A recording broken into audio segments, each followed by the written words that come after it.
we have 14 out of 16 notifications, for example.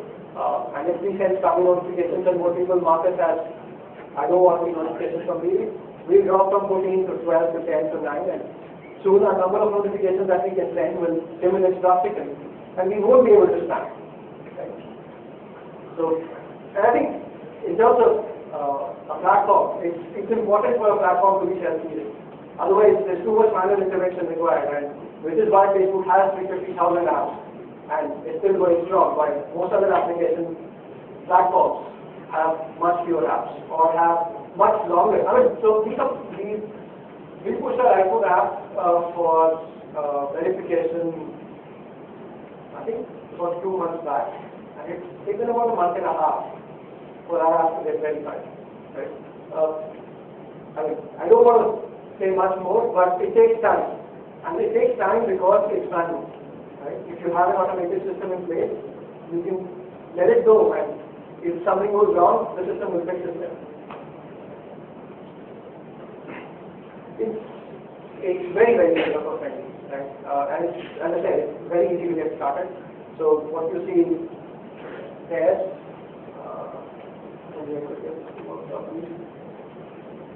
right, so those, the tools, right? So there are test controls for pretty much all integration points. How is this API call going to work? What is it going to return? How is this FBML code going to look like? How is this code going to look in my narrow profile, going to look in my wide profile? So all of those you can test before you put it in your code. Right? Again, amazing piece of infrastructure which helps developers decide what to put in. And this is a picture of analytics. Again, not completely, not complete in any way, but it tells you things like, okay, for the feeds that we sent, how many owners commented on that feed, or how many visitors commented on that feed. That's data that belongs to Facebook that you would never know. But getting this data back from Facebook helps you realize, are your feeds useful, are they not useful? What can you do? When you change the copy, is it changing? And so on. Right? So, and I am completely with Nitin on, you can only optimize what you measure. Right? If you don't measure, you won't optimize. And Facebook at least gets you started. It has an active bug enough. I think quite about 15 bugs, of which close to 12 have been resolved. There are 3 which are long pending open bugs, like my API call is slow, which is slow for some times, pretty much all times. Very, very active discussion mode, good analytics, and there's DT for documentation. So if the set solution does not work, there would be a developer who would go and add a workaround. And I have gone and added workarounds. That, okay, this does not work in 96, please do this instead. Right? So it's open, it's created by us. And my favorite, this is what has made the Facebook application development the most satisfying application development in my career. There's a very, very highly engaged user community, a community that understands applications. It took them a while. I mean, when in June 2007 we launched, they would mistake us for Facebook and vice versa. But it's,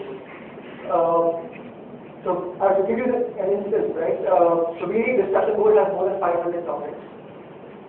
Really is an application on which people can go and discuss, and this is not part of using the application, they're giving us feedback, and that's the amount of feedback that we have received. 500 plus topics, where a few large topics like the one that I've listed, and that's actually the one that was the first topic that I created on June 4th, 2007 when the app launched, asking for ideas and feedback, which has more than 500 posts.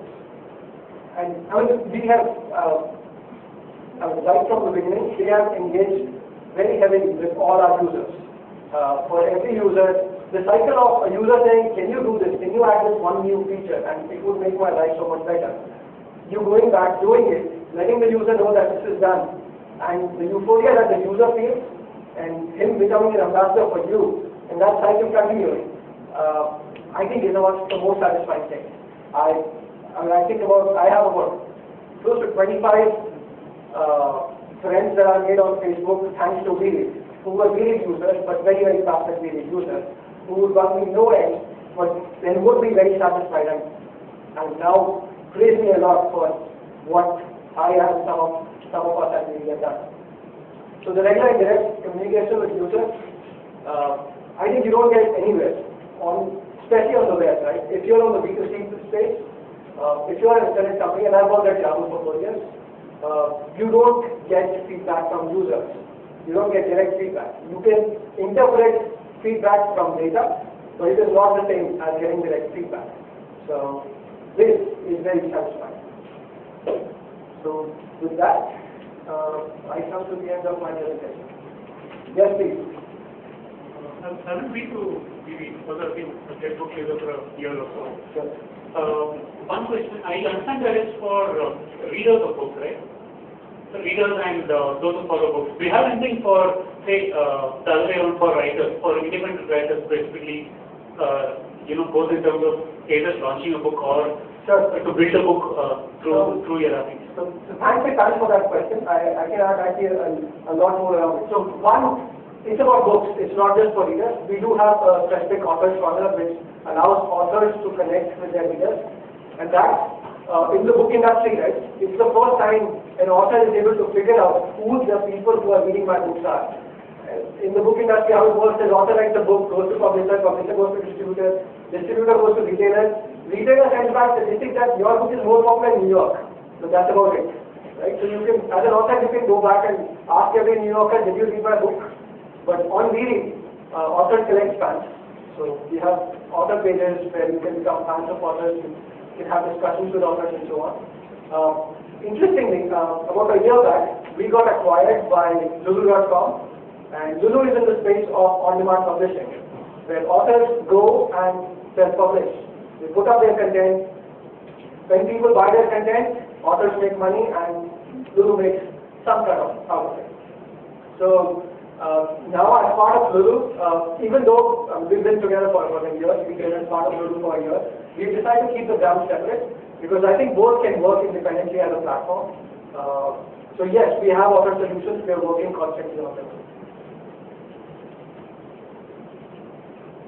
Questions? Verified app. So I showed you one piece of which is this. Our limits are boosted.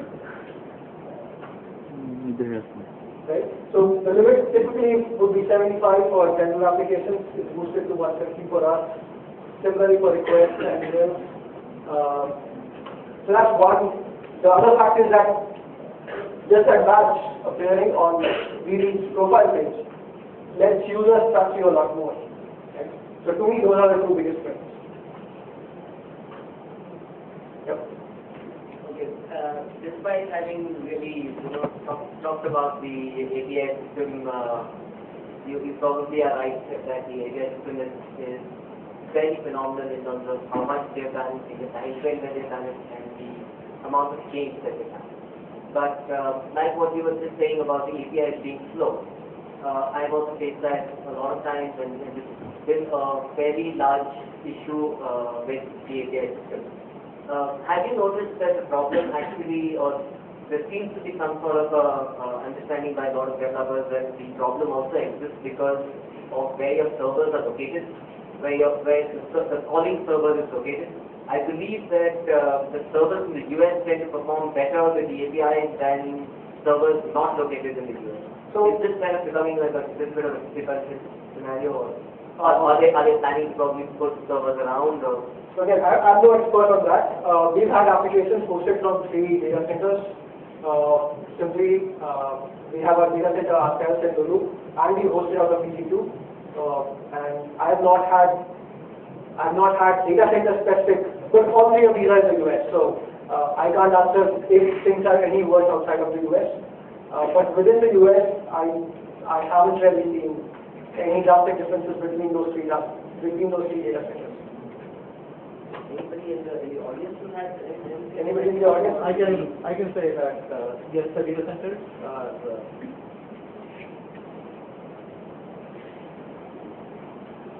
I actually got somebody who suggested that you move data centers to the US to Yes. improve your because the reason why I'm mentioning this is Facebook as a brand or as a business is across the world. I mean,